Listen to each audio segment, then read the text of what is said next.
Pahaman kedua istilah filsafat, pahaman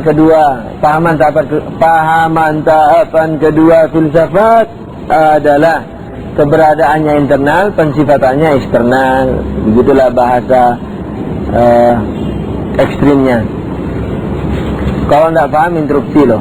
Dengan penjelasan lain dapat dikatakan bahwa mereka adalah pahaman yang tidak diambil dari keberadaan eksternal, seperti gunung, warna, batu, dan lain-lain. Kenapa saya kasih gunung, warna, bentuk, dan lain-lain? Apa? Ini ada rahasianya semua. Gunung itu contoh dari substansi, warna dan bentuk contoh dari apa? Aksiden. Jangan lupa, jadi semua huruf kalau boleh, kalau bisa, kalau nanti menulis, kalau bisa jadikanlah setiap huruf itu ada maksudnya.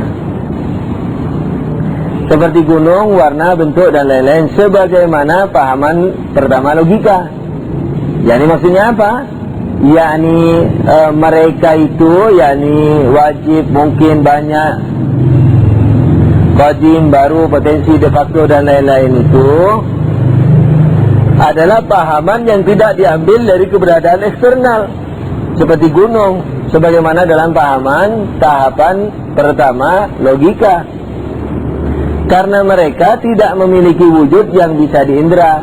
Mereka ini siapa? Ya tadi itu, wajib, mungkin, dan lain-lain. Tapi dari sisi lain mereka bisa disifatkan pada keberadaan eksternal secara benar. Nah, tidak seperti pahaman kedua logika. Nah, jadi tidak sama dengan pahaman pertama logika, tidak pula sama dengan pahaman kedua logika.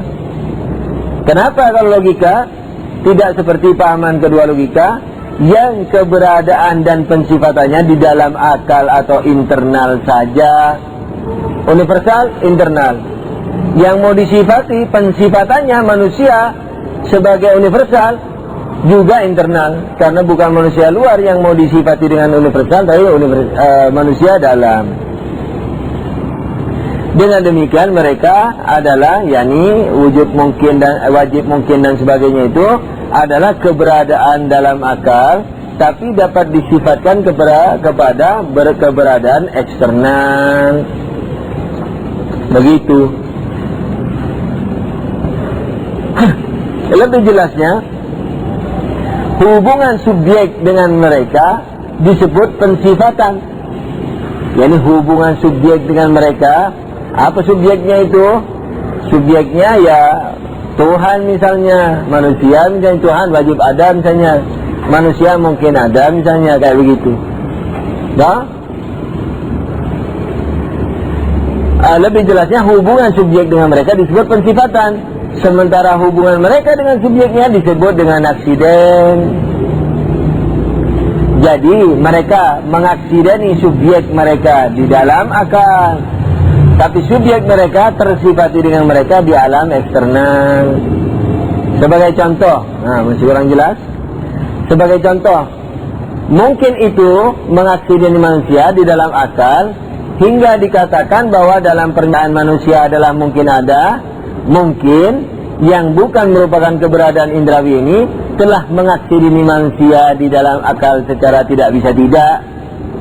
Ini ketika saya katakan manusia adalah mungkin ada, mungkin dalam perkataan saya ini mengaksideni siapa? Manusia secara tidak bisa tidak. Kenapa tidak bisa tidak? Karena manusia tidak wajib ada, tidak juga mustahil ada. Kedaruratan ada dan tiada ternafikan dari esensi manusia.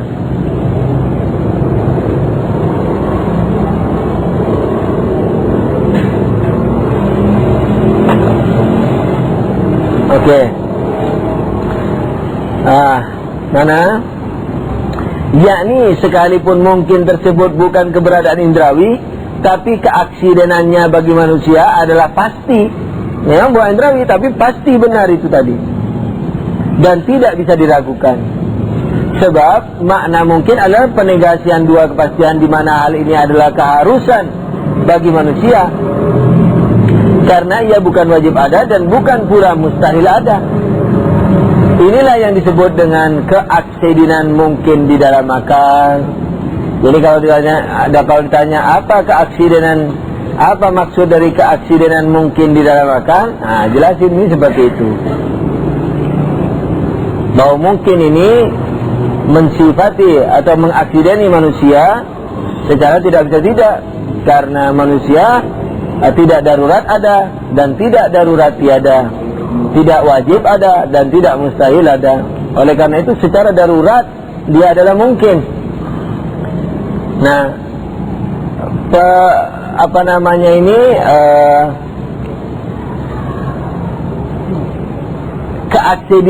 keaksidenan mungkin kepada manusia ini, itu yang dikatakan keaksidenan di dalam akal. Karena dia, yakni mungkin ini merupakan pahaman di luar akal, dan mungkin ini telah mengaksideni siapa? Manusia dalam akal. Karena manusia apa? Esensinya adalah bukan wajib ada, istilahnya kalau dilihat dari sisi mungkin dan wajib dan tidaknya, bukan wajib ada dan bukan pula wajib tiada. Sementara di lain pihak, yakni manusia di luar akal, nah ini manusia di luar akal nih sekarang, yakni manusia eksternal.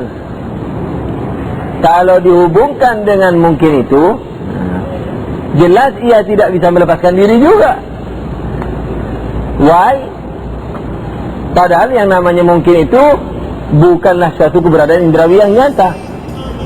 Tapi bagaimanapun ia, yang namanya manusia tidak bisa lepas daripadanya.